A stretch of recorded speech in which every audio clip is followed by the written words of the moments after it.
This is our league, and this is your league. From the 55-yard line on CFL America Radio and the Sports History Network. Stand by, 15 seconds to air. Stand by all cameras and videotape. Ready with your opening graphics. Stand by, Howard. Here we come, Frank. Ready, Don. Stand by audio, your opening music, and roll tape. Take tape.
During the 1970s, victory celebrations were almost an annual event in Pittsburgh.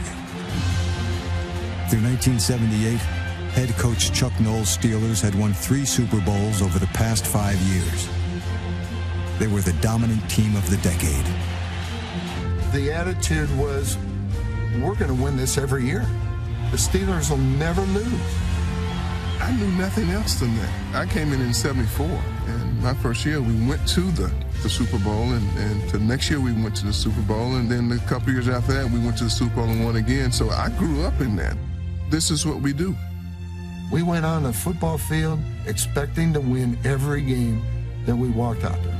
And that's the type of leadership we had. People that hated to lose. They feared losing. That will to win is very hard to beat. By 1979, the Steelers had become larger than life. After winning our 3rd Super Bowl in '78, I don't think Chuck gave us enough time to celebrate. He came right out and predicted we were going after it again, that he didn't feel that we had peaked as a team yet.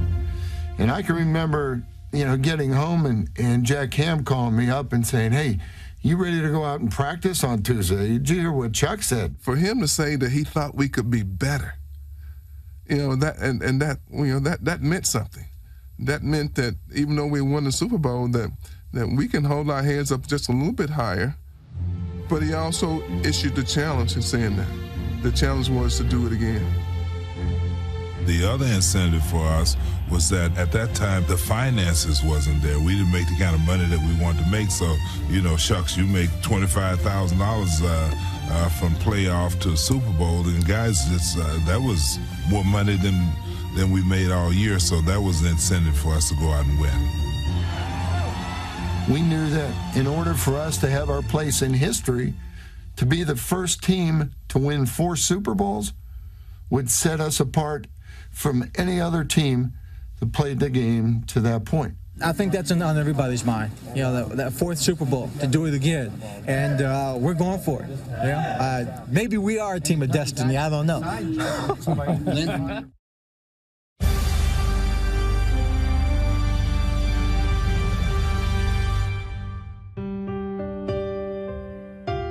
And growing up, I read a lot of books, particularly like books about guys that came out from out of nowhere. You know, the Westerns where the hero arrived just in the nick of time to save the day and ride off into the sunset. I kind of like those kind of stories about folks that were not supposed to do anything, that the world saw them as maybe something less, and they felt within themselves that they were something better, and that they proved the world wrong. So I identify with that. The 1979 Steelers were filled with stories of men who had proven people wrong. Players like Vietnam veteran Rocky Blyer, quarterback Terry Bradshaw, who had overcome early career struggles to become an all-pro, and an undersized linebacker named Jack Lambert, who had grown into one of football's most intimidating defenders. But no player embodied that underdog spirit more than John Stallworth.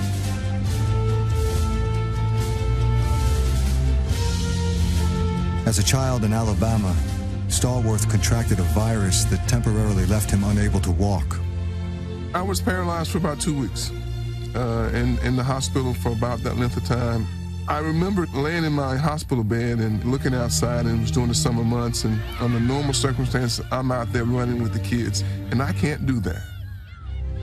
I thought about dying, and for gosh, about 3-4 years even, that was a constant thought of mine, that at one point I'm going to die. I'm not going to be here.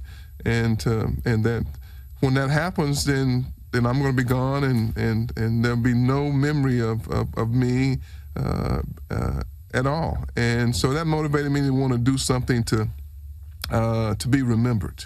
That I just wasn't going to go through this life and pass from this life, and people didn't remember me for something. By 1979, John Stallworth was becoming hard to forget. He was part of one of the most potent passing attacks in the league. However, for most of the decade, the Steelers' offense was overshadowed by arguably the greatest defense of all time. One of the best defensive lines in history included Mean Joe Greene, Dwight White, and a quiet pass rusher named L.C. Greenwood. But some wondered if age would catch up to the defense in 1979. Greenwood, number 68, was in his 11th season, and half the Steelers starters were at least 30 years old. We wasn't getting older. We were just getting more mature in what we were doing. You know, that getting the older stuff, that's you know, if you got it in the heart, you know, then all that other stuff don't matter.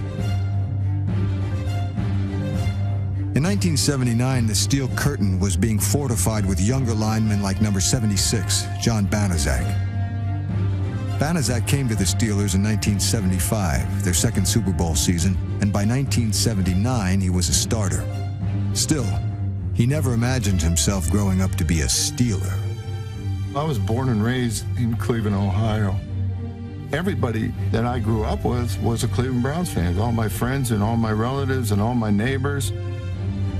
I wasn't drafted in the 1975 draft, which made me a free agent coming out of college. And I was contacted by 5 teams, the Steelers being one of them. All my years of football, I never played on a championship football team. And I felt that if I signed with the Pittsburgh Steelers, my chances of playing on a championship team obviously were very good. And that night I called my dad up and I said, "Dad, I've got great news for you. I've just signed with the Pittsburgh Steelers." And he hung up on me. I heard the click on the phone. I called him right back and I said, "Dad, I know that it had to be a bad connection that you didn't hang up on me." And then my dad started. He said, "How am I going to tell your mother? How am I going to tell your 6 brothers and your sister that you signed with the hated Pittsburgh Steelers?" But right before we hung up, he told me, he says, "Well, I guess I got to become a Steeler fan, huh?" And I said, "Yeah, if you want to see me play, you're going to have to become a Steelers fan because I'm going to make that team.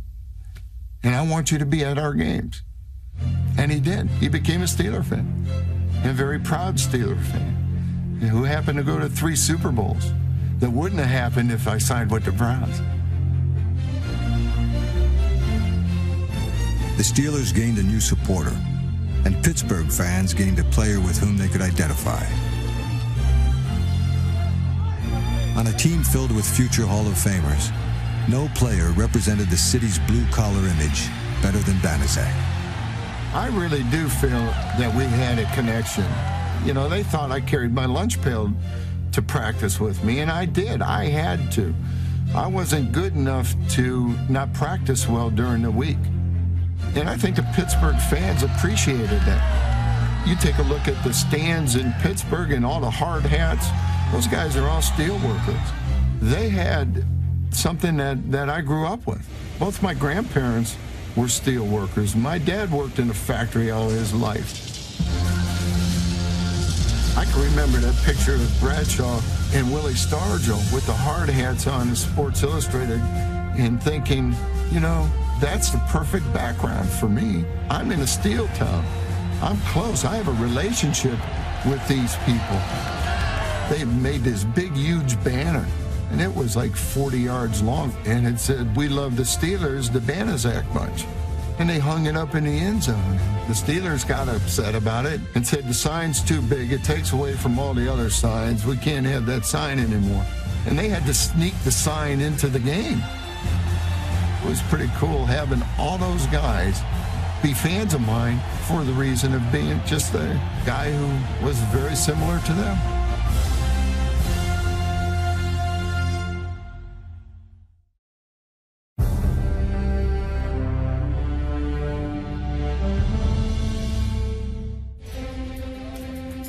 The odds that a football team would win 4 Super Bowls in 6 years, at some point you think maybe the odds are against us. Maybe they're just things are going to line up against us at some point.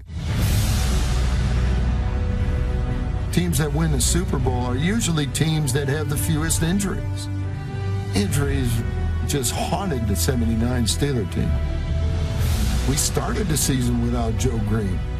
We start the season without Rocky Bleier and Lynn Swann. I mean, it just down the line. They would end the season without safety Mike Wagner and number 59 Pro Bowl linebacker Jack Ham. One of the greatest things that we did in 1979 has to do with the depth that we had. A tremendous amount was expected out of our backups. With Joe Greene and L.C. Greenwood injured early in the year, reserve defensive linemen needed to step in and learn quickly from the veterans. I gotta get some driving him back on? You gotta get some depth straight over. That's what I'm saying. All you need to do is get maybe about a yard. No, you need more than that because you're gonna be so far up the field. It's always great that you got guys that you can count on. If they can't step in and pick up the slack when you're there, then I don't think they should be there. And that's what we had. They didn't have the same talents or abilities that we had, but they were players. Then they wanted to play, and they got a chance to play, and they cashed in. Number 67, Gary Dunn, became a regular starter and had 3 sacks in the Steelers' season-opening win over the Patriots. The following week against Houston, number 65, Tom Beasley, led the team with 11 unassisted tackles. In the 38-7 win, John Banaszak had 2 sacks and his only career interception. Banaszak and the patchwork line helped the Steelers field the AFC's top-ranked defense. Banaszak became the team's most consistent lineman over the first half of the season, and the only one to start every game in 1979. Over the second half of the year, he split time with veteran Dwight White, but he still produced the best season of his career. I knew I was playing in a situation where I wasn't going to be the showcase defensive lineman. Heck, I was playing with the greatest players that ever played a game. And all I wanted to do was to be able to play well enough to get the respect of my teammates. That was very important to me. When you put that helmet on and you buckled your chin strap, you had to leave it all on the field. And in 1979, I left it all on the field. Like many of his teammates, Banaszak fought through a variety of aches and pains to make it through the season. During the season, you're going to get banged and bruised and beat up. you're going to have a knee, an ankle, an elbow. Unless it's real bad, you got to play through that pain. And a lot of us did. Sam Davis had a bad leg who was playing on, and Corson, of course, didn't play at all. Mullins was in there with an injury. So was John Kolb with an injury, and then Sam got hurt, and we had Peterson in there who also had an injury, was less than 100%. So our offensive line really, really was hurting. When injuries limited Franco Harris early in the year, third-year back Sidney Thornton helped carry the Steelers to a 5-1 start.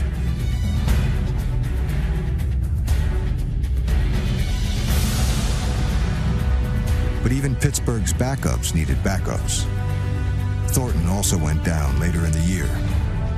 Sidney hurt his ankle, and he tried to recover as quickly as possible.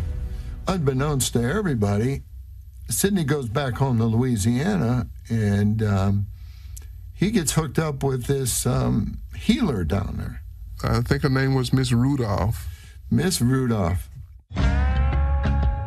And he comes back, and he's starting to carry this bucket around with him. She gave Sidney a concoction that was full of vile kind of stuff. And it was something like horse urine, rubbing alcohol, vinegar, some kind of pepperweed, seaweed. It smelled. Nobody would walk around him. I didn't get close enough to smell it. I heard what everybody said. I didn't have any particular desire to see that, so I didn't get close enough. Sidney truly believed that if he stuck his foot in this bucket 3 times a day, that he would get onto the field quicker. He probably would have been back 2 weeks earlier had he not done that. The Steelers may not have believed in magic potions, but they had a perfect chemistry. No member of the 1979 Steelers ever played for another NFL team before arriving in Pittsburgh. They are the last NFL team to win a championship with entirely homegrown talent. I think we had, for that period of time, a Steeler-type player. The question to be answered, though, is did we draft them or did we make them? I think we had the ability to draft good players, and some fit right away. But I think the true measure of why we were successful is that we were able to mold those people to be what we needed them to be.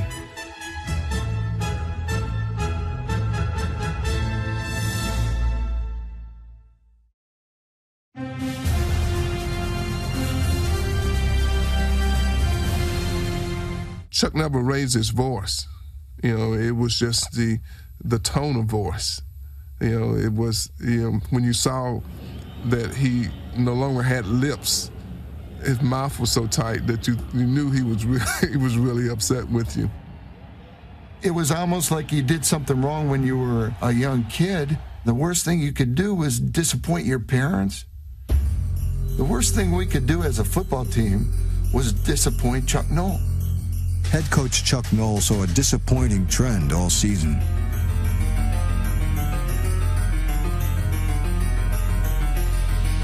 Though the Steelers finished the year with the NFL's top-ranked offense, they also committed a league-high 52 turnovers. I don't know that we ever got to a point where we said, okay, this is why this is happening. We know now why it's happening, we can make the correction. I don't think that we, made the correction. I mean, through the Super Bowl, we didn't make the correction. After a while, it was almost expected that, Bradshaw was going to throw 27 touchdown passes, but he was going to throw 25 interceptions too. And that was okay with us. The Steelers usually could overcome their quarterback's inconsistency.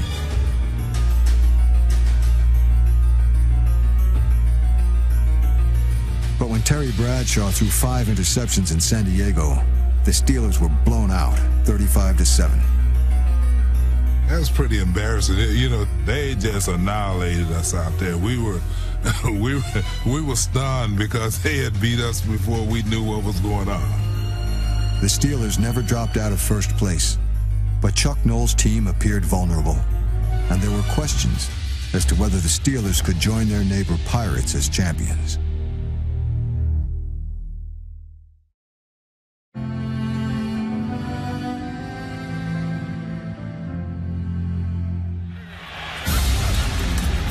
The Steelers' 1978 season had ended with a win over the rival Dallas Cowboys in Super Bowl XIII.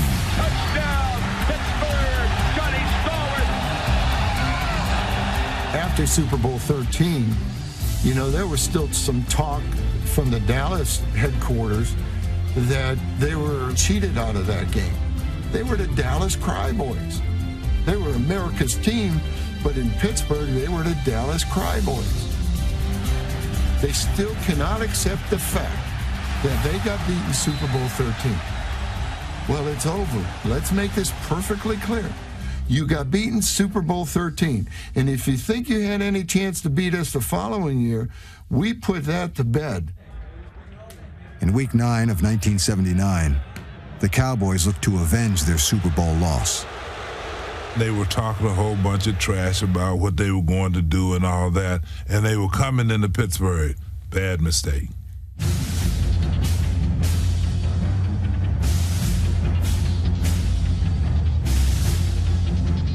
The Steelers always enjoyed proving that brute force could beat Dallas finesse. L.C. Greenwood laid a lick on Roger Staubach that I could still hear inside of my ears. And Roger just slumped over and was out of it with a serious concussion that took him out of the ball game. Staubach really took a shot. L.C. Greenwood is the man who hit him, I believe. I'm going to blame Roger for that because I thought he was going down. I'm coming from the other side, and I'm flying. And I said, Roger, get down. I'm saying that to myself. Get down. And as soon as he broke out, I just ran right through him.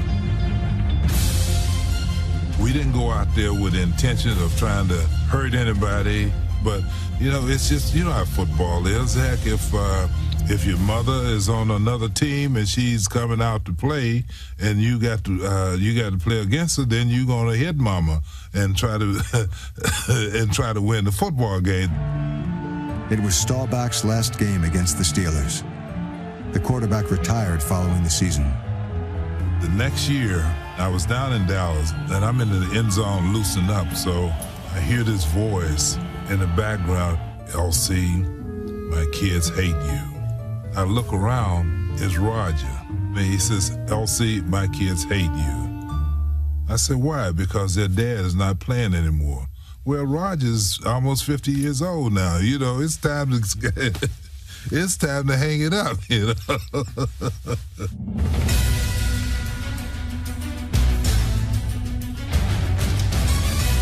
L.C. Greenwood may have forced more than a few quarterbacks into retirement. During the 70s, he was one of the most feared pass rushers in the game. Yet, when his career began, the former 10th-round draft pick was often overshadowed by teammate Joe Greene. During the game, the PA announcer would call out the person on the tackle. Joe Greene on the tackle.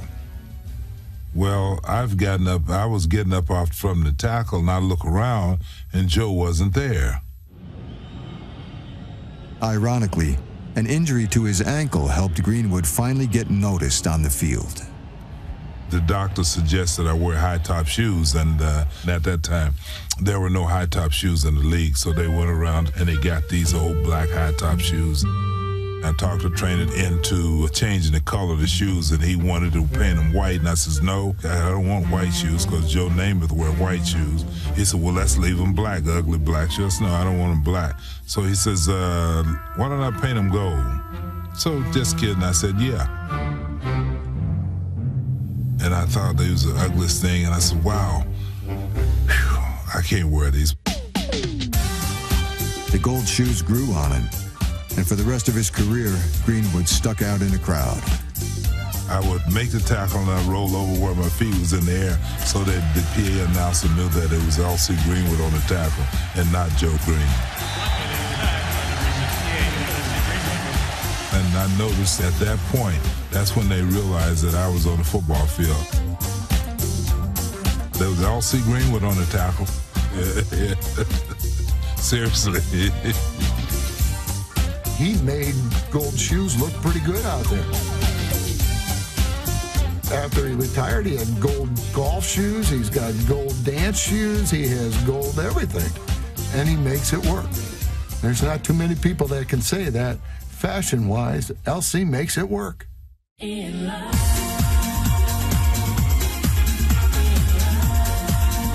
in the disco-crazed 70s, Greenwood's flair for fashion was hard to top. But the outfit he always looked most impressive in was his number 68 jersey. And in 1979, his ability to rush the passer never went out of style. In Week 13 against the Browns, Greenwood recorded 4.5 sacks, all in the fourth quarter and overtime. They couldn't block him. It was incredible. That was the finest performance that I've ever seen a defensive lineman have in 15 minutes of football. Greenwood's extraordinary effort helped Pittsburgh erase a 10-point fourth-quarter deficit. The overtime win raised the Steelers' record to 10-3 and kept them in a first-place tie in the AFC Central. Snap, the ball is down. Barr kicks it. Long enough, high enough. It is good. It is good. The ball game is over. It's sudden death.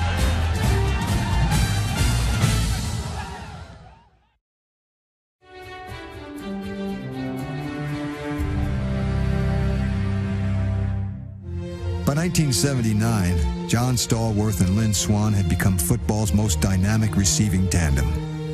But they weren't always equal partners. Earlier in his career, the soft-spoken Stallworth was hardly noticed next to his flamboyant teammate. The public's perception of who the receiver was with the Pittsburgh Steelers was always Swann. I've gotten the question, oh, you played with Swann? And I always wanted to respond, no, Swann played with me. I felt that I was always competing with that. And that was a motivating factor for me, to make sure that people understood that I was as good or better. I do remember a game when I caught one pass during the course of the game and came into the locker room the next day. Chuck comes in, he said, well, John, we won the football game, how you feel? And my words to him was, Chuck, I told him I was pretty pissed off. And he says, why? I said, well, I only caught one pass. And he said, but John, we won the football game. Which would you rather have, winning the football game or catching a lot of passes? And my response was, Chuck, I'd like to think we can do both.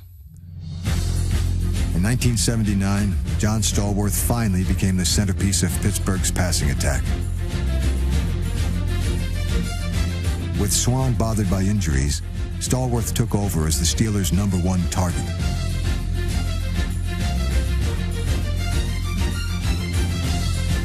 His 70 catches were, at the time, a franchise record, and his teammates voted him the Steelers' most valuable player.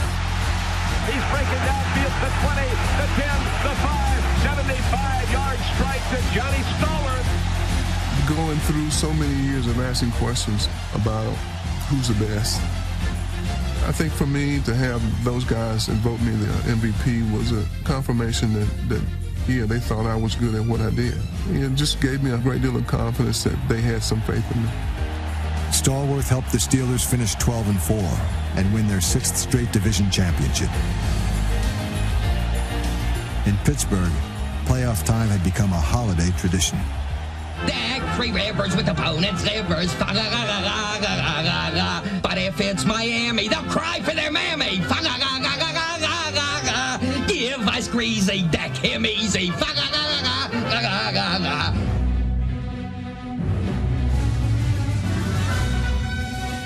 In their opening playoff game against Miami, Stallworth and the Steelers jumped to a 20-0 first quarter lead and rolled to an easy win.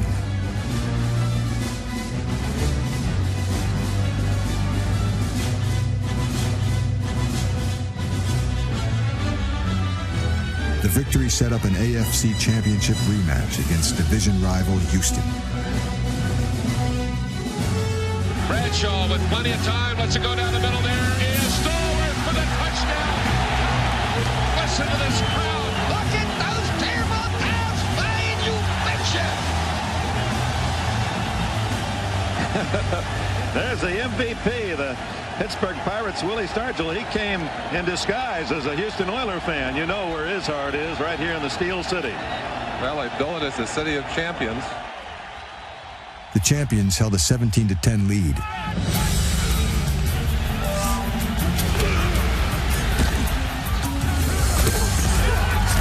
Late in the third quarter, Houston appeared to tie the game. And here's the quick shot as they throw it out to the far side, and it is caught out of bounds. I think he had 2 feet in. I got to say what I'm seeing. And he scored a touchdown on that. I don't see 2 feet in. Renfro is upset. Nobody is called to play. It's a touchdown. He's in. He was in. Damn it. It was a tough call. And this might be a spot where an instant replay would be important.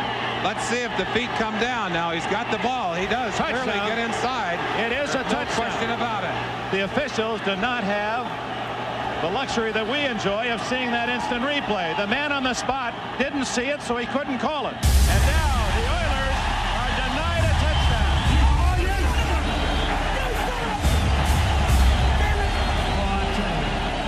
The Oilers settled for a field goal and trailed 17-13. You know, looking back on it, it appeared to me also that he was in. You know, just from the standpoint of did he get both feet down? And I think he did. So what? If he catches the ball, he just ties up the game. But then we go down and score a couple times after that. Again to Blyer. Blyer shoots over the right side, fights his way down. Blyer's in for the touchdown. The Steelers have won the AFC Championship again. The Steelers were headed to their 4th Super Bowl in 6 years. For many outside Pittsburgh, however, this championship would be best remembered for its most controversial play. It didn't matter to us whether or not he caught or didn't catch the football. There was no way that, even if they would have called that a touchdown, that you'll ever convince me that we would have lost that game. Dan, is this a better Steeler team than the year before? Yeah. Well, let's put it this way. They're no slouch. They're as good as they've ever been. And they'll win the Super Bowl.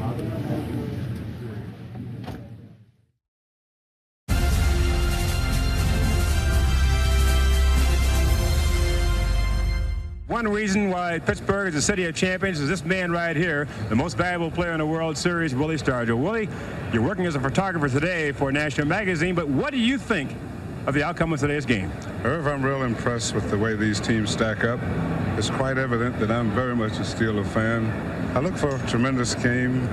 3 months after the Pirates had won the World Series, the city of champions was on the verge of another title. The Steelers entered Super Bowl XIV as heavy favorites over the Los Angeles Rams.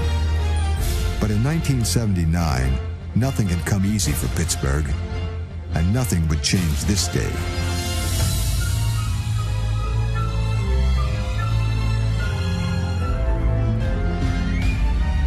Terry Bradshaw threw 3 interceptions in the game, and at halftime, the Steelers trailed 13-10.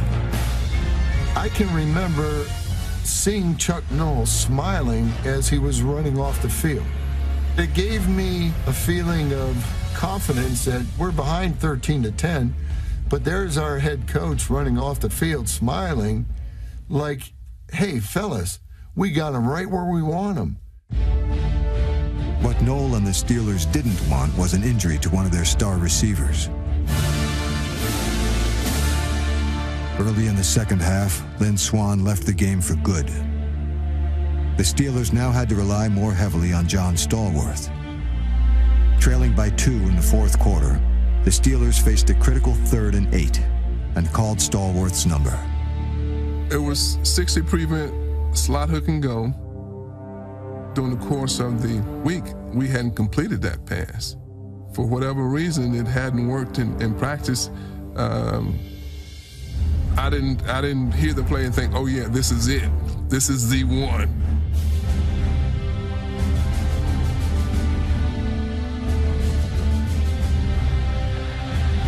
Bradshaw calls out the signals. Remember, Pittsburgh, the most dangerous fourth-quarter team in the NFL. And Bradshaw dropping back. Bradshaw pumping, firing downfield. There goes Stallworth. He pulls it in at the 30, the 20, the 10, the 5, and it's a touchdown for Pittsburgh on the ball to Stallworth. My initial read on the ball My initial thoughts, and this is exactly what I thought, and I said, damn it, Bradshaw, you've overthrown me. And really turned away from the ball and started to run. Swann lost for the ball game, but you still got a John Stallworth to come through and make the nifty catch and go all the way. On the Steelers' next possession, Stallworth came through again. And Bradshaw lets it fly down the middle, and there goes Stallworth again. And he has it. Does he hold it? He does. Stallworth beats the coverage again and takes it. Same exact route that we had before. And I said, Bradshaw, you've underthrown me. I'm open. I'm more open this time than I was last time. Had Terry thrown it out further, I think I would score it again. They went straight down the middle of the ball, and Johnny Stallworth on the receiving end.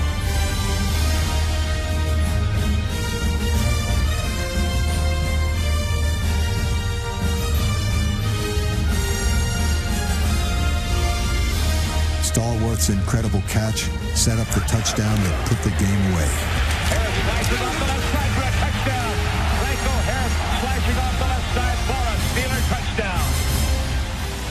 And Bradshaw comes to the sideline with his arms up in the air. Hugged by John Banaszak. The Pittsburgh Steelers are the champions of the National Football League for the 4th time. The Steelers had made history, and their quiet receiver had saved the day. Just like the heroes he used to read about. Here we are in the big game and given the opportunity to come up with the big play. The pressure's on, and yes, I was able to come up with that. And I see myself in those books coming through in here. It was kind of unbelievable that we stand on top for the 4th time. Guys go through their career and most never stand there. Some stand for 1. If you're very fortunate, you stand for 2. But here we are, and we stand on top for 4 years. How is Lynn Swann, his condition after he left the game? Lynn got a bump on the head. It was kind of dizzy initially, and doctors felt that he shouldn't go back in the game. Luckily enough, we didn't need him near the end there. Did you know that the pressure then was on you? You were going to have to carry the load?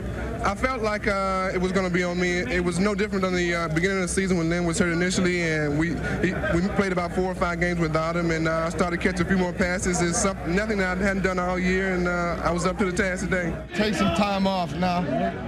Rest the wheels. Oh, I can't wait. I can't wait. Now, we're gonna party tonight. I know for you, the big thrill was being able to deliver to the city of champions, your beloved Pittsburgh, this trophy.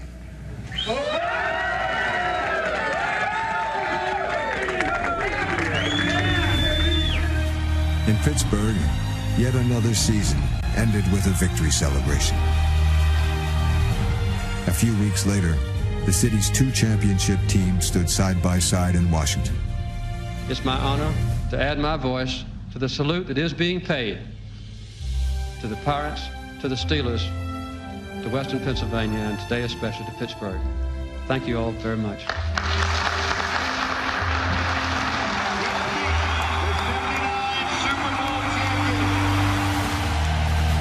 In 2004, the 1979 Steelers were honored at Pittsburgh's Heinz Field. It was a team that marked the end of a championship era. I did return your call, big guy. The Steelers wouldn't win a 5th Super Bowl until the 2005 season. No one's changed a bit in 25 years. It's amazing. Look at them. Same as they were.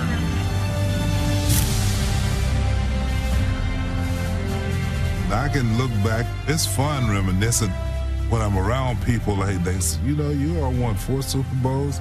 Yep. You are the first one won it for you. Yep, that's great. L.C. Greenwood played until 1981 and left the game as the Steelers' all-time leader in sacks. After 1979, John Stallworth played 8 more seasons in Pittsburgh.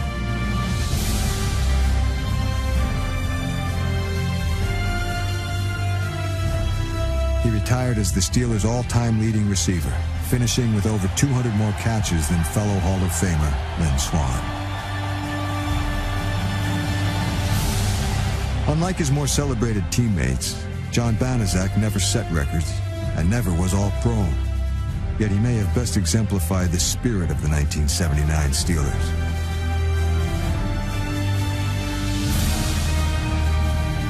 This was a team that relied on blue-collar players as much as black and gold legends, and each could be equally proud to be part of one of pro football's greatest dynasties.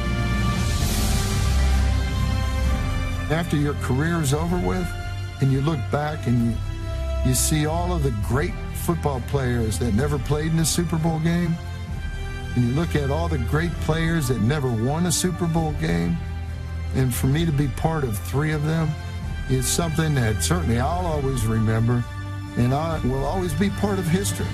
I will always be part of the game in the National Football League. And for my grandchildren to see, and that's something that is pretty special.